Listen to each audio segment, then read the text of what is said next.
Uma hora estaremos juntos no Bom Dia Ministra. Esta é uma produção da Secretaria de Comunicação Social da Presidência da República em parceria com o Canal Gov, uma emissora da empresa Brasil de Comunicação. E para que você não perca nada dessa entrevista, são muitos os meios para você nos acompanhar. Pela Rádio Gov, estamos em rede facultativa de rádio para todo o país, mas se você quer nos ouvir e ver, pode nos acompanhar pela sua TV no Canal Gov ou pelo nosso YouTube, que é o @canalgov. Você também pode acessar o site da Agência Gov, agenciagov.ebc.com.br, que além do Canal Gov ao vivo, você acompanha as principais notícias do governo federal. Outra maneira é baixar de graça na sua loja de aplicativos o Canal Gov e assistir toda a nossa programação ao vivo bem na palma da sua mão. As ações do Ministério da Saúde em meio a essa onda de queimadas, casos de dengue, a Política Nacional da Pessoa com Deficiência e a Agenda Internacional na ONU e o compromisso com a erradicação da fome são alguns dos assuntos que nós vamos conversar hoje com a Ministra da Saúde, Nízia Trindade. Bem-vinda sempre. Bom dia, Ministra. Bom dia, Karine. Sempre muito bom estar aqui e poder ter essa conversa com você, com todos os profissionais de imprensa e com a população. Maravilha, ministra. Então vamos em frente. Já quero começar falando com a senhora sobre a dengue. A dengue que houve muitos casos, né? Muitos registros de casos, um boom de casos aí, e o governo está se antecipando, né? O presidente falou aí dias atrás junto com a senhora que a intenção do Ministério é antecipar, inclusive, a campanha. Queria que a senhora falasse um pouquinho sobre a situação da dengue hoje e sobre essa antecipação da campanha, por favor. Karine, sem dúvida, assim, a questão da dengue, ela mostra de uma maneira muito clara um dos impactos do que nós denominamos como mudanças climáticas, aquecimento global. Cada vez mais países têm casos de dengue. O ano passado nós discutíamos isso com a Organização Mundial de Saúde, preparamos em 2023, desde o mês de setembro, ações preventivas nos estados, nos municípios, mas houve uma escalada de casos, antecipada inclusive, em função desse aumento de temperatura e das chuvas intensas. Esse é um cenário que deve ser, digamos assim, para usar a palavra que todos usam, o tal novo normal, né? Cada vez mais conviver com arboviroses, e isso nos leva a ações de antecipação que cada vez terão que ser muito fortes, que são ações de governo nos 3 níveis, governo federal, estado e municípios, e da população como um todo. Por isso, na semana passada, lançamos o plano de enfrentamento contra a dengue. Este plano, ele parte de ações iniciais de prevenção, né? Naquela nossa linha da saúde, sempre é melhor prevenir que remediar. Os 10 minutos contra a dengue, que são ações simples, que toda a população pode fazer, cada um de nós, na nossa casa, com a nossa família, responsáveis por isso. Não permitir criadouros de mosquito, vasinho de planta, né? E outras ações dessa forma, né, dessa natureza. Ao lado disso, o papel fundamental dos agentes de endemia, não é, que foram fortalecidos na nossa gestão, com orientação do presidente Lula, e ações nas prefeituras de cuidado com a limpeza urbana, o depósito de lixo, o acúmulo de água parada. Então, um conjunto de ações que precisam ser feitos. Além disso, o uso de tecnologias adequadas, sustentáveis, que não causam dano ao ambiente, para também contribuir nesse processo de controle da transmissão, né? São várias tecnologias que anunciamos, tecnologias que também partem sempre dessa relação com estados, com municípios e com a população, né? Métodos que impedem a transmissão do vírus pelos mosquitos e que já são testados em algumas cidades no Brasil. Nós vamos dar escala, né? Sabemos que no Brasil tudo tem que ser pensado nessa grande diversidade que nós temos. também a introdução da vacina progressivamente, de acordo com os estudos que são feitos em suporte às ações do Ministério da Saúde e também com a disponibilidade de doses. Então, um conjunto de ações, mas o mais importante neste momento é evitar a proliferação de mosquitos, que, como eu disse, com o fenômeno da mudança climática acaba sendo cada vez mais intenso. E saber cuidar. Não é? Este ano nós fomos, inclusive, procurados pelo governo do Uruguai, pela ministra da Saúde, porque lá começou também a ter dengue pela primeira vez, e há uma questão do manejo, como se diz, do cuidado, como é que a rede de saúde se organiza para isso, muita orientação médica para que não haja a desidratação. Os cuidados são simples, mas precisam ser feitos no tempo certo, com a orientação adequada pelos profissionais de saúde, e isso é o que nós estamos trabalhando, fizemos isso esse ano e agora antecipamos num plano envolvendo todo o país. Pois é, ainda falando nesse plano, antes de chamar aqui a nossa primeira rádio, ministra, houve um anúncio aí de R$1,5 bilhão de reais, não é isso, ministro, para as ações de combate à dengue, não só à dengue, mas para outras arboviroses. Aí a gente está falando de zika, chikungunya, não é isso, ministra? Zika, chikungunya, dengue e febre oropute, né, são as principais arboviroses, que são as doenças transmitidas, né, por vetores artrópodes, né, e dessa forma, essas medidas envolvem todas essas tecnologias que eu coloquei, suporte a ações de vigilância nos municípios, fortalecimento do papel dos agentes de endemias. Então, é esse conjunto de ações que formam esse total. Doses também de vacinas contra a dengue, 9 milhões de doses. 9 milhões de doses. E como falamos durante o lançamento, né, que fiz com o presidente Lula, nós aguardamos a submissão pelo Instituto Butantan de uma nova vacina em dose única, que tem mostrado nos estudos publicados bons resultados. É uma expectativa também, mas que ainda depende da submissão e análise pela Anvisa, reforçando que todas as vacinas no Brasil passam por esse processo, né? São avaliadas quanto à eficácia, à segurança, e o Ministério da Saúde determina, então, a política de vacinação mais adequada, pensando num país como o nosso, né? De mais de 200 milhões de habitantes. Sim. E com toda essa diversidade que falamos. E essa certificação deve sair esse ano ainda? Aí vai depender da submissão, aí tem um tempo que nós temos que aguardar a agência, porque muitas vezes há algum esclarecimento necessário, sim, informações adicionais, não é? Esse cronograma nem depende do Ministério da Saúde, mas tudo que o Ministério puder apoiar, como temos feito em várias outras ações ligadas a medicamentos, a vacinas, nós faremos. E temos apoiado os nossos institutos produtores, laboratórios, né, o Butantan, a Fiocruz, parcerias de desenvolvimento produtivo, para que o Brasil tenha mais autonomia no cuidado à sua população. Maravilha, bom dia, ministra. Hoje conversando mais uma vez com a ministra da Saúde, Nízia Trindade. E aí, ministra, já vamos começar a dar o nosso giro pelo país. Vamos começar por Cuiabá, vamos a Mato Grosso, porque a Rádio Centro-América está com a gente. Bom dia para você, Aldair Santos. Olá, bom dia a todos vocês. Bom dia, ministra. Um prazer conversar com a senhora aqui direto de Cuiabá, Mato Grosso, no Centro-Oeste. Ministra, sobre a Força Nacional do SUS, que já está em operação no Amazonas, no Acre, por exemplo, nesse momento difícil que o Brasil enfrenta, né? Das queimadas, seca. O governo federal já reconheceu situação de emergência em 58 municípios de Mato Grosso por causa das queimadas. Quando a Força Nacional do SUS virá para Mato Grosso, ministra, qual é o trabalho que ela vai desenvolver aqui? Vai ser em todos os municípios, em apenas uma região? Que a senhora pode nos dizer? Obrigadíssima, Aldair, pela sua pergunta.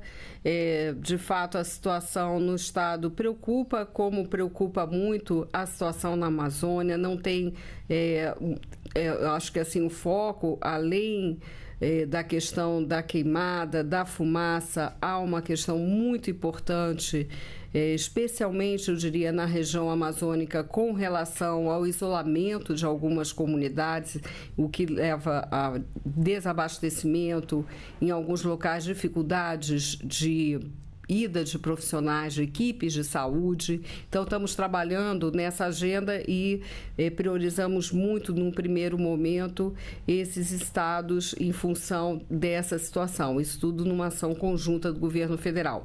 No caso do Mato Grosso, nós também trabalharemos na mesma perspectiva. Amanhã, quinta-feira, nós teremos a reunião com o Conselho Nacional de Secretários Estaduais de Saúde e Municipais de Saúde e uma reunião também com secretários dos estados mais afetados, seja pela questão das queimadas, seja a seca prolongada. As duas questões se juntam, como sabemos, né, se unem. E a Força Nacional do SUS, importante você perguntar, ela foi criada em 2011 para uma resposta à emergência de inundações no estado do Rio de Janeiro, na região serrana, próxima ao município do Rio de Janeiro, capital do estado. E de lá para cá, ela teve muitos avanços, foi descontinuada no governo passado, nós retomamos, ela foi exemplar nas ações no Rio Grande do Sul, mas é uma força sempre auxiliar, que desenvolveu muito conhecimento de ação em emergência. Sempre nós atuamos no diálogo com as secretarias estaduais e municipais de saúde. Então, o que fazer depende sempre desses acertos. Não fazemos do gabinete aqui de Brasília, porque não é a forma correta de agir num país tão diverso como o nosso. Então, essas ações envolvem, quando há necessidade de reforço na forma de estruturas como hospitais de campanha, quando há esse tipo de crise de assistência ambulatorial, hospitalar, nós fazemos, ou então a chegada de insumos, como são os nossos chamados kits de emergência, com medicamentos, outros insumos. Isso depende de cada situação e isso está sendo discutido com a Secretaria de Estado de Saúde de Mato Grosso e com as secretarias municipais dos municípios do estado. E de Cuiabá, a gente continua no Centro-Oeste, no estado ao lado. Vamos a Mato Grosso do Sul, Campo Grande, porque o Jackson Pereira já nos espera pela Rádio Hora. Oi, Jackson, ótimo dia para você. Em Brasília, aí que hoje estamos participando do programa Bom Dia, Ministra. Bom dia, Jackson. Muito bom dia, Karine, bom dia a todos os amigos aí do Bom Dia, Ministra. É um prazer aqui representar Campo Grande e a Rádio Hora nesse programa que é tão importante para o Brasil e com tantos colegas aqui envolvidos levando as demandas de cada estado, de cada município. E hoje aqui com a ministra Anísia Trindade para um tema importante que eu queria trazer, porque a gente tem acompanhado as ações do governo federal aqui em Mato Grosso do Sul, falando do Pantanal com relação às queimadas. E além das queimadas, nós temos aí problemas inúmeros que essas queimadas causam, não só para a natureza, mas principalmente para a saúde das pessoas. Essa semana nós tivemos aqui um registro de 5 mortes decorrentes por doenças respiratórias. Ontem recebemos aqui um pneumologista e as nossas unidades de saúde estão lotadas de pessoas precisando desse atendimento. E a minha pergunta para a ministra é a seguinte: a gente tem acompanhado que o governo está investindo no combate às queimadas, mas como o governo federal pretende investir nessa parte da saúde pública que atende as pessoas que tanto sofrem com problemas respiratórios? Jackson, bom dia. Zé, obrigada pela sua pergunta. Lamentar, em primeiro lugar, né, a perda dessas vidas, sempre nessas situações de queimada, que é uma situação extrema, é importante dizer isso, né, que o país está vivendo. Muitas delas, inclusive nós estamos no âmbito do Ministério da Justiça, da Polícia Federal, com investigações até de ações criminosas, como o governo federal vem colocando. Então, na saúde aparecem os efeitos, como você bem colocou. O governo federal, através do Ministério da Saúde, ele está não só acompanhando essa situação, mas nós temos, desde o ano passado, quando iniciou o nosso governo, uma atenção especial para essas situações extremas, para as emergências, que infelizmente serão cada vez mais comuns, mais frequentes, dado toda essa situação de mudança climática, como eu coloquei. E nós estamos apoiando os municípios nas ações de saúde da família, nas unidades básicas de saúde e, se necessário, como eu disse, um reforço através da Força Nacional do SUS, quando há a capacidade esgotada de leitos, situações desse tipo. Neste momento, a sobrecarga maior está nas unidades básicas de saúde, nas unidades de pronto atendimento, e nós estamos trabalhando junto com estados e municípios para o aporte a essas ações. Quando há situações de emergência, a partir de planos de ação dos municípios, estão previstos recursos adicionais para esse apoio. Então, nós temos trabalhado dessa forma e vamos continuar a apoiar estados e municípios nessa ação. Além disso, é muito importante a orientação à população, que nós temos feito, mas eu peço, inclusive, a sua ajuda, de todos os profissionais aqui, para reforçar, né, a hidratação das pessoas, o cuidado especial com as crianças até 5 anos, com os idosos e com as gestantes, não é? Esses grupos e mais pessoas com doenças respiratórias, com asma, devem ter uma atenção especial, procurar a sua unidade de saúde, a equipe de saúde da família, para orientações específicas.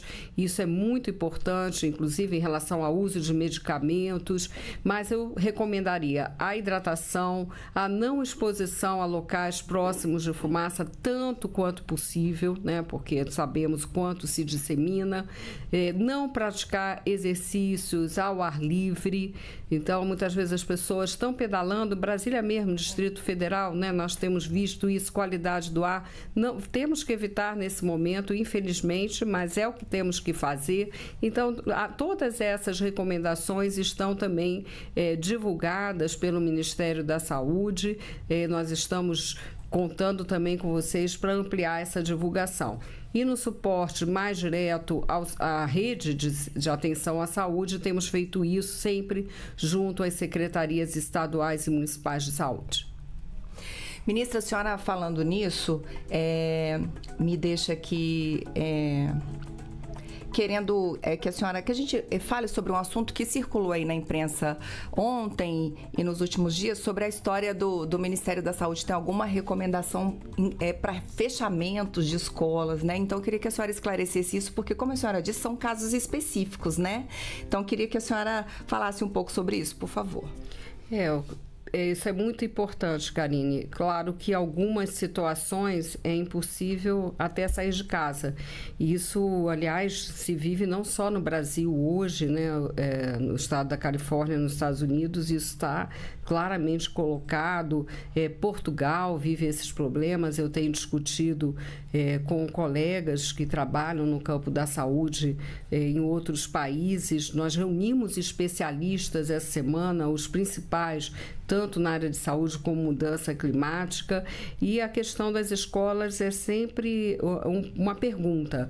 Não pode haver uma orientação geral, Karine, porque muitas vezes o ambiente da escola está muito mais protegido que o ambiente do bairro ou das casas das pessoas. E a escola, ela é essencial para as nossas crianças e nossos jovens. Sabemos o quanto houve sofrimento durante a pandemia, não é? Nós estamos marcados ainda por essa experiência.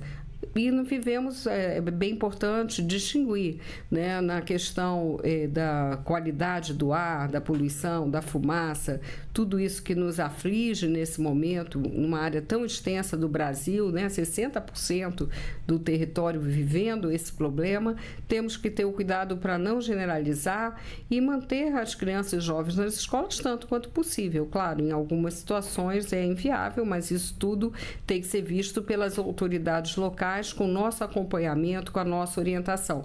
Por isso, como eu disse, amanhã nós vamos ter a reunião do Conselho de Secretários Estaduais e do Conselho de Secretários Municipais de Saúde para orientações do Ministério, mas sempre levando em conta as realidades locais. Então, não podemos generalizar, mas o Ministério coordenará essas ações como deve ser, né, tratando-se da nossa responsabilidade e das orientações do governo federal e do presidente Lula.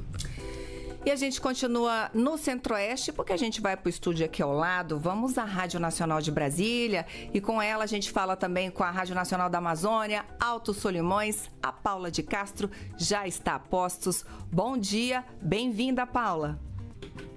Bom dia, Karine, bom dia, ministra, bom dia aos colegas. Ministra, a minha pergunta retoma a dengue, né?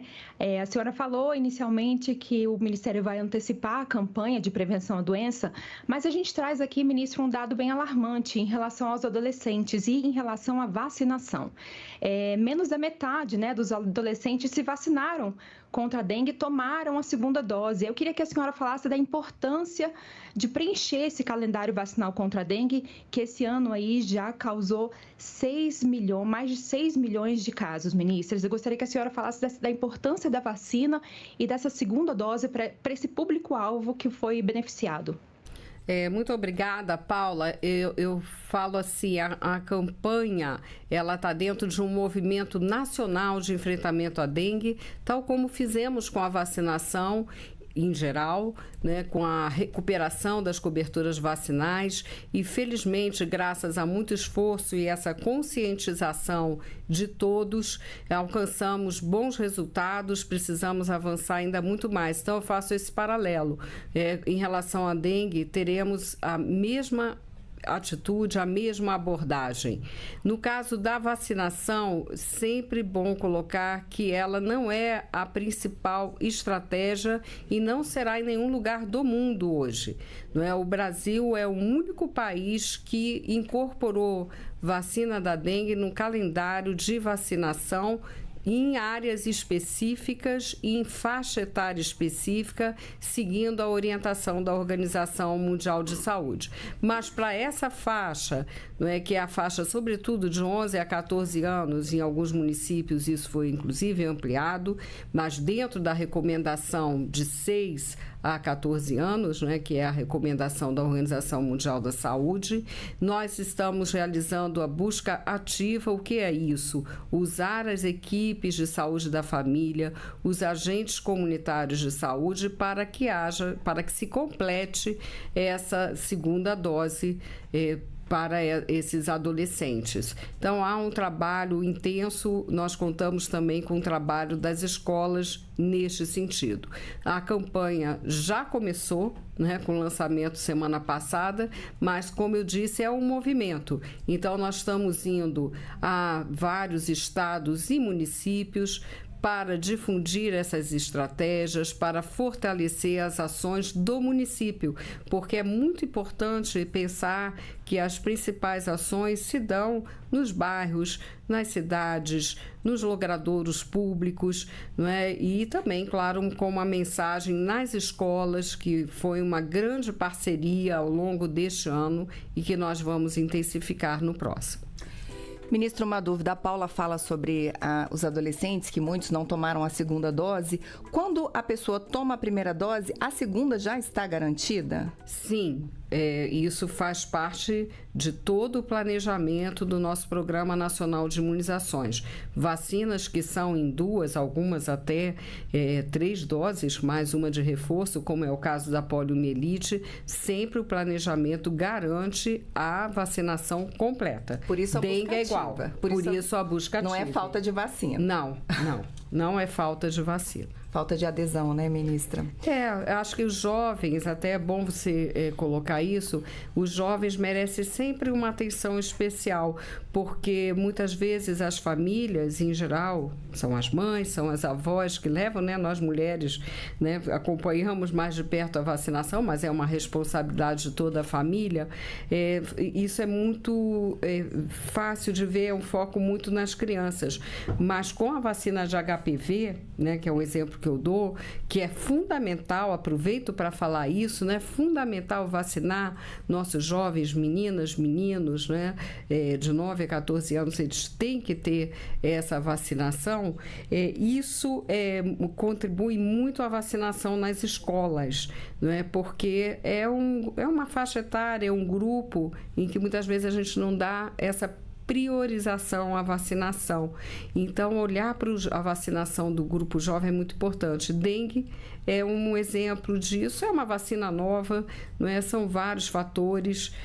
A ideia do risco muitas vezes contribui para a pessoa, para a família, né? Buscar essa vacinação, mas o mais importante é a conscientização. Uma conscientização não só em relação a quem pode tomar a vacina naqueles municípios selecionados e nessa faixa etária, mas também uma conscientização de todos, que nós só vamos enfrentar adequadamente a dengue com uma mobilização da sociedade. E nós temos bons exemplos para isso, né? Nós tivemos números melhores onde houve esse trabalho integrado de prefeituras, de comunidade. Há muitos exemplos, eu não vou destacá-los aqui, porque em pouco tempo não seria justo, mas é dizer que a situação do Brasil foi muito diversa e onde houve esse engajamento, sempre o resultado é melhor.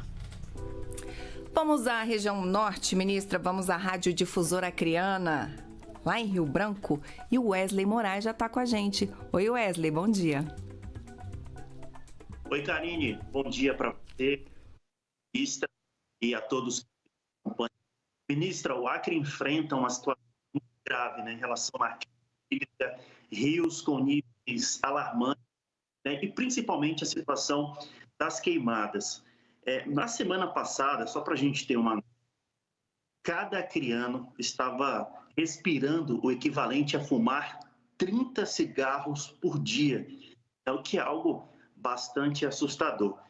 E essa situação tem aumentado a procura de atendimento nos hospitais públicos. Recentemente, técnicos da Força Nacional do SUS estiveram no estado, né, para acompanhar essa situação de perto. Eu gostaria de saber da ministra Nízia, né, quais as providências, quais as medidas estão sendo tomadas pelo governo federal para socorrer a população do Acre que tanto precisa nesse momento, ministra.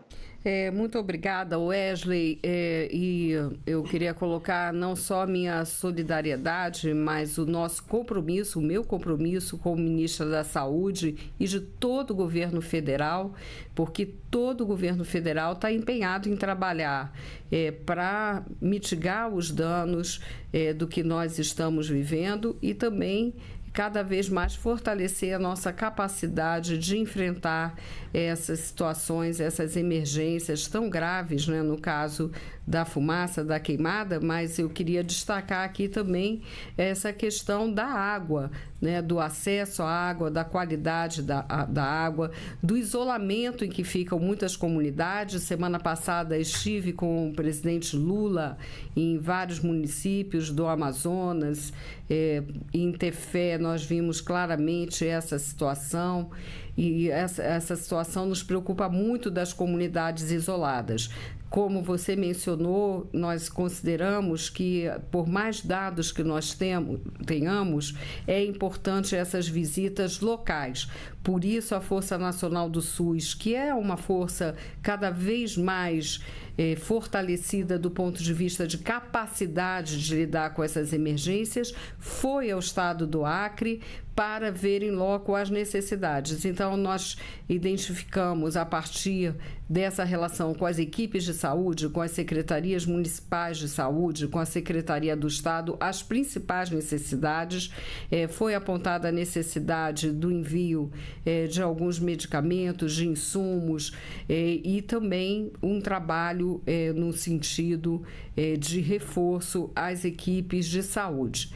Neste momento, não foi apontada, por exemplo, a necessidade de montagem de hospitais de campanha, como fizemos no Rio Grande do Sul, né? Então, essa não é a necessidade, mas o reforço às equipes de saúde, orientações, uma melhor organização da rede para uma situação que não é rotina. O Brasil tem uma excelente rede de saúde para a rotina, claro que alguns estados com mais ou menos dificuldades, mas nós não estamos falando de rotina. Então, nessa situação de emergência, como organizar? Onde for necessário, tendas de hidratação que nós vamos apoiar. Então, isso é um plano esse plano de ação é feito localmente. Como eu disse no início deste programa, amanhã estarei reunida, inclusive, com o secretário de Saúde do estado do Acre, para poder ver que mais providências podemos tomar nesse momento. São as duas questões, são as queimadas e o problema da seca prolongada e da existência de comunidades isoladas. Quero reforçar aqui também, não falamos ainda disso, o cuidado especial com a saúde dos povos indígenas, que também estão sendo muito afetados por essa crise, e aí, como vocês sabem, há uma responsabilidade direta do Ministério da Saúde, que faz a atenção à saúde da população indígena. É um grande desafio, Wesley, mas por isso nós estamos trabalhando passo a passo junto, e muitas ações também não são do Ministério da Saúde, né? O ministro Valdez já esteve aqui nesse programa da integração, a ministra do Meio Ambiente, e nós temos uma sala de situação permanente na Casa Civil para atacar essa questão da logística, que também vai ser tão importante para que nós possamos dar assistência à saúde e proteger a população nesse momento tão difícil. Belém do Pará, Rádio Liberal. Olá, Rodolfo Souza. Oi, Karine, bom dia para você, bom dia para a ministra, para os colegas. Ministra, eu queria saber a respeito, né, da questão aqui do Pará, né, que é o segundo maior estado da União, e a gente tem características dentro do estado, né? Na região oeste tem uma questão muito parecida com o Amazonas. Já no sul e sudeste do estado, já é um clima mais de cerrado, né, que é com a divisa com o Mato Grosso, Tocantins. A gente está tendo a questão, como meu amigo falou, do Acre, no sul e sudeste do estado, muito forte das queimadas, a população respirando o equivalente a que é um pouco menor, 15 a 20 cigarros, mas é um número alarmante. Já no oeste do estado, está a questão dos níveis dos rios, que estão muito baixo, e muitos moradores de comunidades ribeirinhas, eles utilizam o rio para chegar até um posto de saúde mais próximo, e eles não estão conseguindo se locomover. O que o Ministério da Saúde está fazendo aqui para o estado do Pará para tentar diminuir os impactos das queimadas e também dessa forte seca que a gente está observando novamente, assim como aconteceu no ano passado? Bom dia, Rodolfo. Obrigada também por sua questão.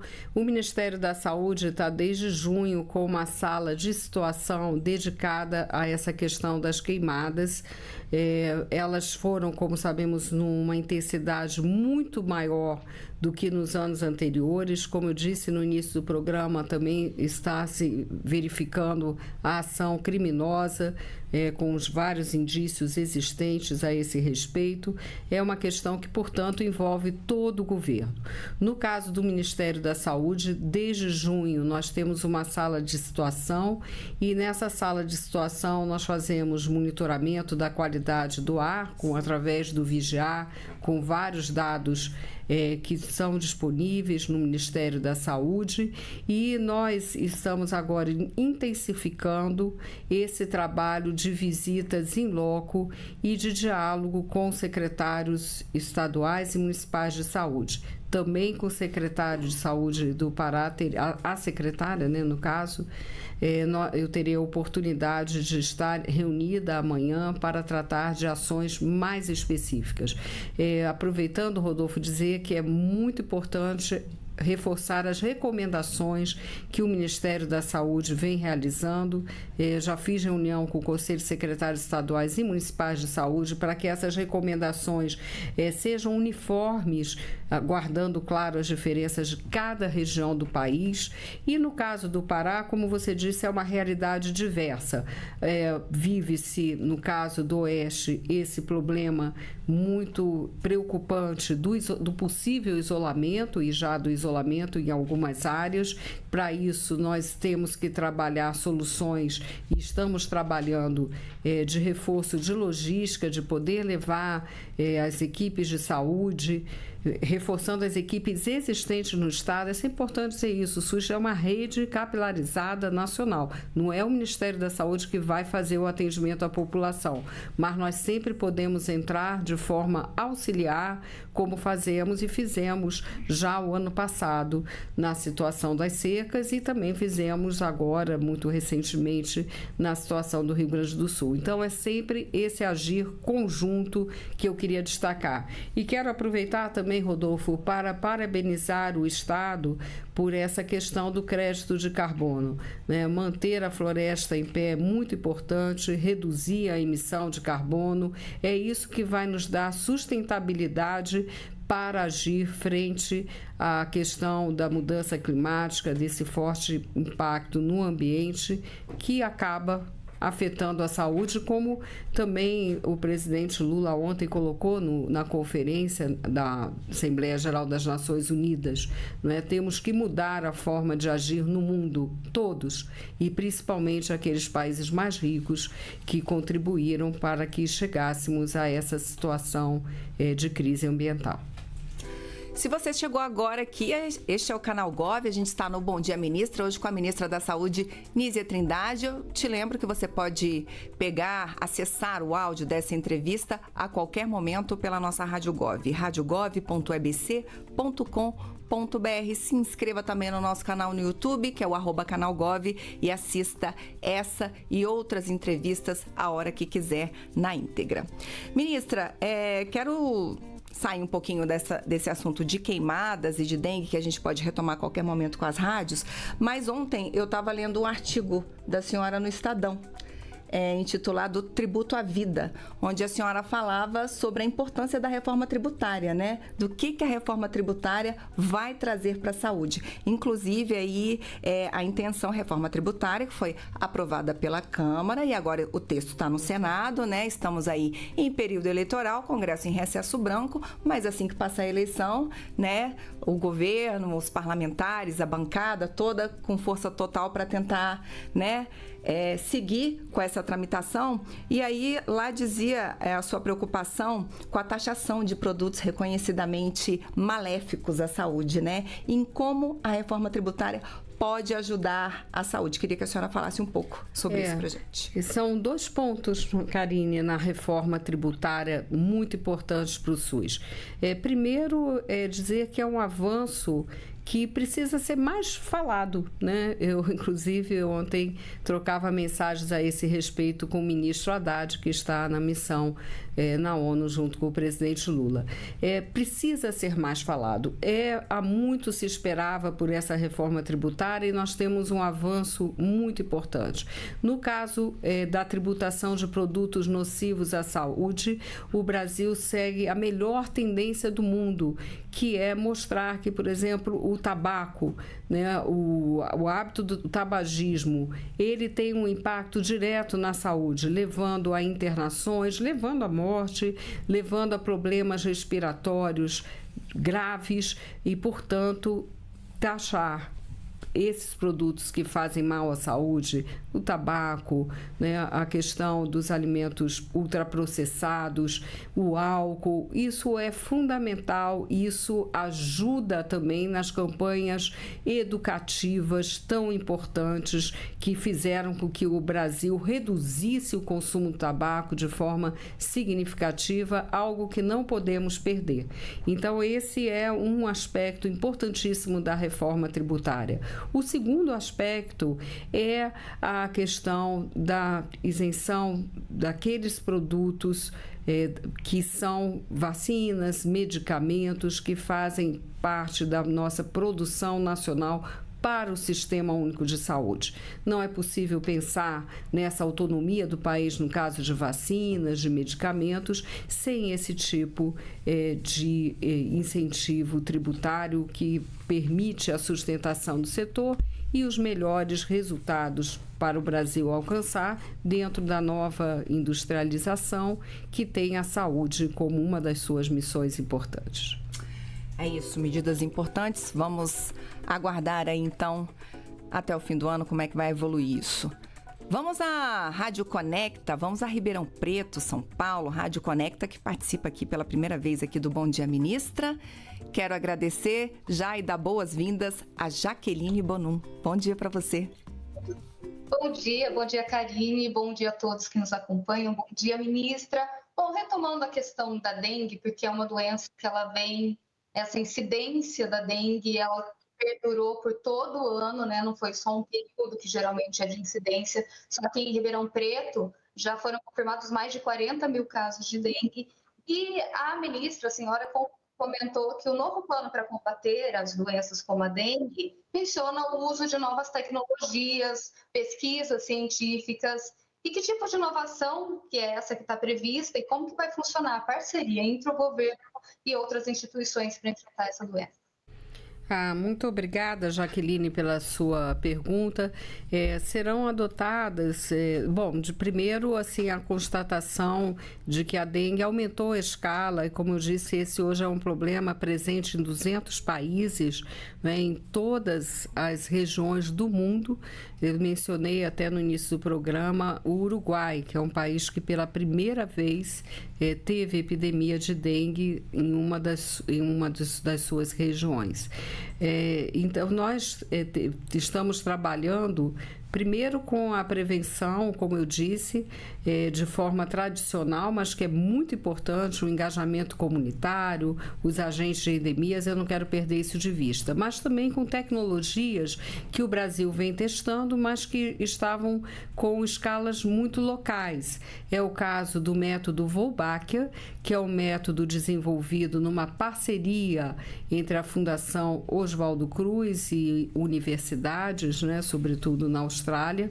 Esse método, ele mostrou excelentes resultados no município de Niterói. Eu fico com esse exemplo porque lá se completou todo o ciclo, né, de trabalho para que esse método, que é a introdução de uma bactéria no mosquito, e a partir daí as novas gerações de mosquito não mais transmitem o vírus da dengue, mas isso também se verifica para outros vírus transmitidos pelo Aedes, como é o caso de Zika e chikungunya. Então, é um método muito testado, com vários artigos científicos publicados sobre essa experiência, mas muitas vezes em locais muito restritos do ponto de vista do território. O Brasil, né, com a sua grande dimensão, é um desafio enorme, mas é um dos métodos que nós vamos usar, garantindo que haja polos de produção em todas as regiões do Brasil. Em todas as regiões do Brasil nós teremos produção de mosquitos com essa tecnologia para facilitar, favorecer esse combate. Além disso, unidades disseminadoras, que é um método inteligente, também sustentável, que a própria fêmea, ao entrar numa armadilha, ela acaba nas suas patas, né, transmitindo esse larvicida onde ela vai, ela mesma é um agente de combate, né, vamos dizer assim, a essa transmissão. Isso nós estaremos fazendo em várias localidades, principalmente de grande densidade populacional, o caso de comunidades periféricas, territórios. Aqui em Brasília, esse processo já começou no bairro Sol Nascente e vai ser feito isso em vários outros locais, porque é uma tecnologia também testada. Nada dá para ser único no Brasil, né? Por exemplo, é impossível pensar a Wolbachia numa área de grande densidade florestal. Então, nós vamos adaptando a tecnologia aos nossos biomas, às realidades locais. Há também a questão do mosquito estéril, né? Que não, nesse caso não haverá, né, a reprodução dos mosquitos, e também esse método está sendo trabalhado sempre num diálogo com as comunidades indígenas. Nada que fazemos nos territórios indígenas sem essa pactuação, para o uso dessa tecnologia, que foi avaliada pelo um grande seminário que nós organizamos com especialistas em dengue e gestores como muito adequada para essas localidades. Então, são vários métodos, né? E também sempre lembrando dos nossos 10 minutos contra a dengue, que é algo que cada um de nós pode fazer sem nenhuma sofisticação tecnológica. É usar a ciência a favor desse enfrentamento. Isso será e já está intensificado em todo o país. Ministra, falou dessa ação aí de uso dessa tecnologia no Sol Nascente. Sol Nascente, para quem não está em Brasília, não está no Distrito Federal, é uma das maiores comunidades do país. Chega a ser maior até que a da Rocinha, né? Para nós no Rio sempre foi a maior. A maior, né? Então, Sol Nascente é maior ainda que a Rocinha. Então, o fato da tecnologia estar sendo empregada lá diz muito, né, ministra? Pelo tamanho, pelo alcance de pessoas ali, né, naquela região. Ministra, vamos então a Manaus. Vamos à Rádio Norte FM. A Bruna Lessa está com a gente. Bom dia, Bruna. Bom dia, Karine. Bom dia a todos que nos acompanham. Bom dia, ministra. Eu vou retomar o assunto Força Nacional. E aí, ministra, eu queria saber quais têm sido os maiores desafios que foram identificados nas regiões do Norte, que estão recebendo a Força Nacional do SUS em termos de saúde pública. E como essas visitas técnicas elas vão influenciar políticas públicas de longo prazo nessas áreas que são mais remotas e, consequentemente, para populações que são mais vulneráveis. Muito obrigada, Bruna. O presidente Lula tem uma frase que ele sempre diz que aprendeu com a mãe dele, que aquilo que os olhos não veem, o coração não sente, né? Eu tenho um amigo que até inverte essa frase, que ele diz: aquilo que o coração não sente, os olhos não veem também. Então, nós estamos falando aqui de compromisso, de um compromisso muito claro com a qualidade de vida, com o bem-estar da população, que é algo que não é só do Ministério da Saúde, mas é a orientação geral do governo, e isso foi o que eu vivi semana passada com o presidente Lula em Manaus, em Tefé, nas comunidades que visitamos, uma delas com 70 moradores, que é uma realidade muito presente no estado do Amazonas. Você conhece isso, Bruna, mas muitas pessoas não sabem, não é? Nós muitas vezes temos uma grande diversidade de comunidades, de um número pequeno de habitantes, muitas vezes cada uma distante da outra de 100 quilômetros. Era numa área de reserva ambiental onde nós fomos, e ali realmente a grande preocupação com o isolamento. A visita local não é só esse ver para crer, vamos dizer assim, mas ela é sobretudo uma oportunidade de diálogo, de entender que a saúde pública não se faz de gabinete, mas construindo esse processo com os gestores locais, com as equipes de saúde e com a população. É muito importante essa escuta à população.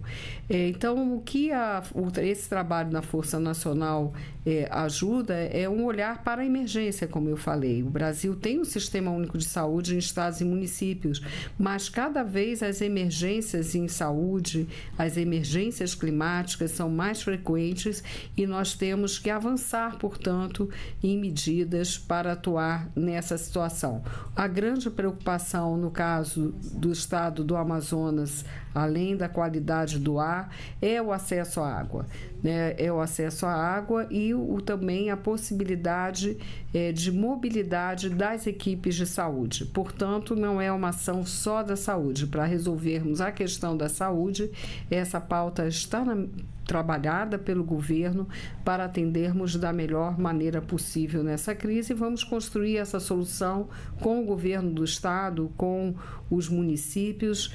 Repetindo aqui uma informação que já dei, estarei amanhã reunida com os secretários de saúde dos estados da região amazônica para trabalhar esse plano. A secretária de Estado da Saúde do Amazonas apresentou várias demandas.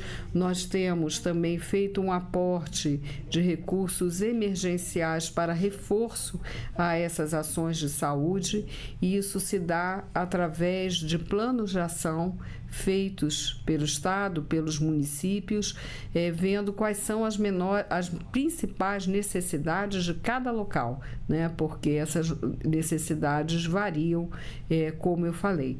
Onde for necessário, nosso reforço também na forma de tendas de hidratação, reforço ao que os próprios municípios fazem, né? Voltando a essa ideia que nós falamos de uma rede, de um sistema. E não é o Ministério da Saúde que faz essa atenção diretamente, mas ele é responsável por coordenar essas ações e para apoiar, em como temos feito nessas situações de emergência. Palmas, Tocantins, Rádio Meio Norte, Jubileia Pinto, ótimo dia para você. Bom dia, Karine, bom dia, ministra. Vou retomar agora a pauta da dengue, né? A gente sabe que o período chuvoso está chegando em alguns estados e a gente sabe também que o diagnóstico precoce ele é muito importante para evitar complicações dos casos de dengue. Então, eu gostaria de saber da ministra quais são os planos de governo para expandir os testes rápidos, principalmente para regiões de difícil acesso. A expansão dos testes rápidos já faz parte, Jubileia, obrigada pela sua pergunta, já faz parte do plano de enfrentamento à dengue. É uma das medidas importantes até para que nós possamos fazer uma vigilância e diferenciar também dengue de outras arboviroses, mas as ações de prevenção, elas são de fato uma prioridade nesse momento, e mesmo quando não há o diagnóstico através do teste, com os sintomas, a orientação para que as pessoas procurem as unidades de saúde. Então, não é uma coisa ou outra, é sempre uma coisa e outra, e sempre a atenção para os sintomas, que nós sempre batemos nisso, né? Que é a questão da febre, da dor, principalmente atrás dos olhos, dores abdominais, não vacilar e procurar a unidade de saúde. Mas nós estamos reforçando a capacidade de todos os nossos laboratórios, de todos os estados, Jubileia, todos os laboratórios centrais, que são estruturas dos estados, estão tendo aporte de recursos para esse trabalho de vigilância, e o teste rápido também faz parte dessa estratégia. Ministra, a gente vai fechar o nosso giro hoje de 9 rádios com a Rádio Samaúma FM lá de Cacoal, lá em Roraima, porque quem está com a gente lá é o Paulo Adriano. Bem-vindo, Paulo. Bom dia. Olá, bom dia, ministra. Rádio Samaúma FM de Cacoal, Rondônia. Ministra, mais de 200 municípios da região norte estão em situação de emergência por causa da seca. Tem a questão da fumaça, tem a questão da falta de água também. Nessas cidades, muitas pessoas dependem do rio para a água. Esses rios, eles estão secos. Muitos já praticamente cortaram. As ações do Ministério da Saúde para a questão da água potável a essas pessoas. Muito obrigada, Paulo. Inclusive, nós estivemos com a visita da Força Nacional do SUS na segunda-feira para trabalhar essa questão em Porto Velho e também vendo a realidade. Desculpa, só. seco o tempo. Pois é, eu semana passada estava tossindo direto, passei por São Paulo, vim para Brasília, aquela secura, esta secura, né, melhor dizendo, acaba atingindo, né, nossas cordas vocais. Mas, Paulo, então na segunda-feira, ontem, né? Segunda-feira foi anteontem, eu já estou até perdida, hoje é quarta, já até me perdi no calendário. Exatamente, na segunda-feira nós estivemos com a Força Nacional do SUS, o Ministério da Saúde, em Rondônia, para discutir com secretários, gestores de saúde, essa realidade. A questão do acesso à água potável está sendo todo o tempo trabalhada no governo. Chegamos a levar para Amazonas questão de filtro para facilidade, né, com tecnologia nova, para facilidade desse tratamento, e nós, então, vemos a água, de fato, como um grande fator crítico, com grande impacto na saúde. Mas não é uma responsabilidade direta do Ministério da Saúde. Mas, como membro do governo, posso te afiançar que essa é uma prioridade, sem dúvida, principalmente por considerar que essa questão da água potável já está presente em vários municípios da região amazônica, e também do acesso, né? O transporte pelo rio, que tem gerado a necessidade de transporte aéreo, e em muitos locais até com dificuldade de pouso, dadas as condições de visibilidade. Então, é um imenso desafio. Nós estamos trabalhando juntos o tempo todo, eu, o ministro Valdez, o ministro Rui Costa da Casa Civil, a ministra Marina Silva, o conjunto do governo, para que nós juntos tenhamos as melhores saídas, vendo que é um momento de muita emergência, de um trabalho conjunto necessário muito forte. E estarei também com o secretário de Saúde de Rondônia amanhã, nessa reunião que já mencionei, onde juntos vamos também traçar as estratégias melhores de saúde para reforço a essas condições locais. E eu já mando um abraço aqui pro pessoal da Rádio Samaúma FM de Cacoal, em Rondônia, não Roraima, como eu havia chamado. Ô, ministra, a gente já está na retinha final do Bom Dia Ministro, mas eu queria retomar ainda 2 assuntos com a senhora. Um deles, o Ministério da Saúde anunciou que vai substituir aquela vacina gostosinha da polio, aquela gotinha, que tem gosto de lágrima, pela injeção, que é uma vacina agora mais segura. É isso, queria que a senhora explicasse para a gente essa troca, por favor. Bom, primeiro, né, falando da vacina em gotinha, dizer que o Zé Gotinha continua, né? Essa é a primeira informação importantíssima, até porque o Zé Gotinha não foi criado para a vacina de pólio, era uma gota, era a vacina em geral. Esse foi o primeiro projeto, e aqui quero prestar minha homenagem ao artista de Brasília, o Darlan Rosa, que é o criador do Zé Gotinha. Ele criou para uma campanha da Unicef, demorou o Ministério da Saúde a incorporar o Zé Gotinha, isso foi na década de 80, mas agora o Zé Gotinha está em todas as ações do Ministério da Saúde e é, de fato, o aliado, né, de todas as ações que visam a melhoria da saúde, não só a vacinação.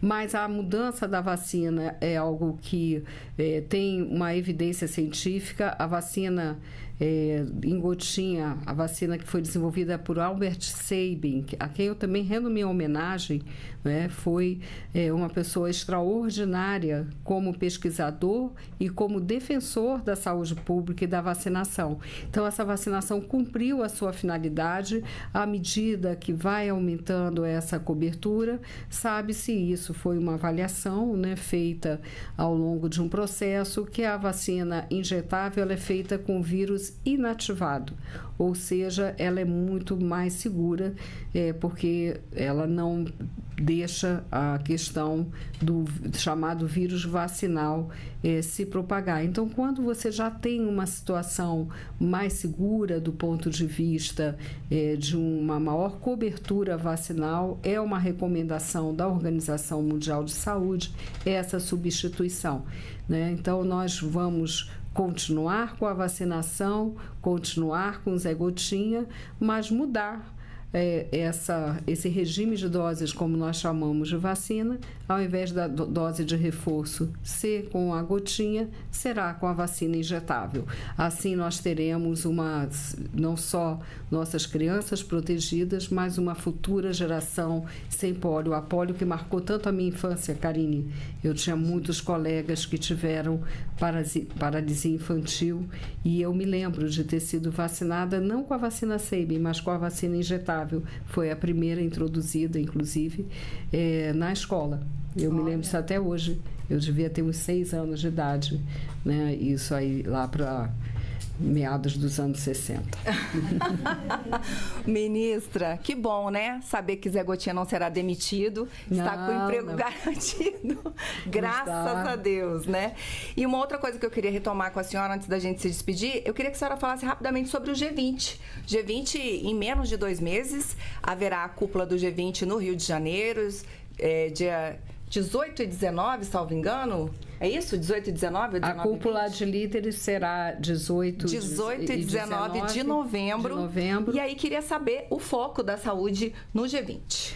Antes da cúpula de líderes, nós teremos o G20 Saúde também no Rio de Janeiro e também o G20 Social, que é o diálogo com a sociedade. Então, é uma grande agenda de final de outubro, no caso da saúde, nós teremos a reunião do G20 Saúde 27 de outubro, dos ministros da saúde, né, do G20, e temos tido um conjunto de reuniões técnicas que focalizaram, vou ficar em 2 temas principais, mas ainda que a agenda seja mais ampla: mudança climática em saúde e a questão da aliança para a produção local e regional de vacinas e medicamentos e outros insumos para a saúde, como forma de nos preparar para possíveis futuras emergências sanitárias. Ontem o presidente Lula, no seu discurso, inclusive, falou de como estamos atrasados no tratado para novas pandemias, e a própria declaração de futuro da ONU não havia focalizado esse tema. Então, os dois pontos principais da agenda: mudança climática e seu impacto na saúde, que discutimos ao longo deste programa, e a aliança para a produção local de vacinas e outros insumos de saúde, uma aliança que é complementar à grande proposta do governo brasileiro, que é a aliança contra a fome, a pobreza e a desigualdade. Isso também se manifesta no acesso a bens de saúde. Então, nós vamos estar com essa agenda. Tivemos excelentes reuniões preparatórias, estamos alcançando, ainda é cedo para falar isso, mas um grande consenso entre os países, e eu estou certa que na área da saúde teremos declarações com força, com união entre os países na direção de enfrentarmos esses grandes desafios, que é viver aí esse mundo em mutação, em que os riscos serão cada vez mais frequentes, as emergências ambientais em saúde, infelizmente, mais frequentes, fruto em grande parte da própria ação humana. E isso requer um trabalho muito forte, muito coordenado do governo, e eu vejo assim com muita expectativa que possamos ter uma agenda forte para o Brasil, para o mundo, tal como o presidente Lula expressou ontem na conferência às Nações Unidas. Tomara, ministra, quero dar um tempinho ainda para a senhora se despedir. Tá ótimo. Bom, Karine, eu quero agradecer, quero dizer, como começamos o programa falando de dengue, que um dos eixos do nosso plano é exatamente a comunicação e a participação social. Isso vale para todas as políticas do Ministério da Saúde. Quando falamos em saúde, falamos e dos problemas de saúde, temos sempre que pensar nos determinantes sociais e ambientais, né? Na saúde se expressam as consequências dos graves problemas sociais e ambientais que temos hoje no mundo, né? Principalmente para os grupos mais vulneráveis, para as populações com menor renda, para os países também que sofrem os efeitos de um processo de desenvolvimento que não levou em conta esse nosso modo de ser no planeta, né? Por isso hoje se fala tanto, e eu acabei de assistir algumas palestras do ciclo que está sendo promovido pela Casa de Rui Barbosa, Mutações, né? E é um ciclo em que esses temas têm sido colocados. E o Adalto Novaes, o coordenador, ele fala, não se pode nem mais falar de crise, mas de mutações. Então, nós temos que, nesse momento, o Brasil está trabalhando num plano de adaptação e mitigação desses efeitos, coordenado pela ministra do Meio Ambiente e Mudança do Clima, né, a ministra Marina Silva, mas eu creio que nada é possível ser feito sem pensar não só nos determinantes sociais e ambientais, mas nessa participação social para o enfrentamento dos grandes desafios. Então, essa consciência e essa participação, esse controle social que faz parte do Sistema Único de Saúde desde a Constituição de 88, um sistema que agora também fez aniversário, né, da lei de 1990, 80, nós precisamos pensar juntos essas soluções, trabalhar. É muito importante a ciência, que voltou a ação do Ministério da Saúde a todo o governo. É um governo que não só combate o negacionismo, mas traz a ciência para o centro da agenda, mas uma ciência também que requer engajamento e participação social. Isso é um consenso hoje na Academia Brasileira de Ciências, que não é possível pensar ciência sem esse engajamento, que passa pela escola, que passa pela vida comunitária. Então, eu queria deixar essa mensagem. Eu sempre ouço a pergunta, o que o Ministério da Saúde vai fazer? Todo dia eu respondo. Tenho crises diárias, então essa pergunta é recorrente. Então, eu digo, o que nós vamos fazer juntos? Porque não adianta só combater os efeitos. É importante que nós tratemos as causas e que juntos busquemos as melhores soluções. Excelente, volte sempre, ministra. Obrigada, Carine. tá? Obrigada sempre, volte sempre. E eu já também agradeço aí os colegas que fizeram um Bom Dia Ministra de hoje. Espero revê-los em breve, em outras oportunidades. Já deixo o convite aqui para amanhã. Quem estará aqui é o ministro da Previdência, Carlos Lupe. E é isso, a gente se vê a partir das 8 da manhã. Quem assina os trabalhos técnicos aqui da rádio é ele, Reinaldo dos Santos. E você continue no canal Gov. Tchau! Vamos...